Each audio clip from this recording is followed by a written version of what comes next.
let's face... Hello? Yeah, I'm just in the middle of filming a video right now. Can I call you back? Oh, a flooded basement. Okay, yeah, I'll be there right now.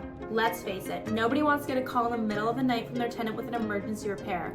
When you stay on top of maintenance and repairs, you're more likely to catch an issue before it escalates. So here's 3 preventative tips for maintenance issues. Number 1, think about the material in your rental. Make sure it's tenant proof. So you want to pick something that's easy to clean and long lasting. Number 2, if you have many properties, it's also really helpful to standardize your material. For example, if you have multiple units, you might want to use the same paints, the same door handles. So this way, if an issue does arise, you have the material on hand. It's also way cheaper to buy in bulk.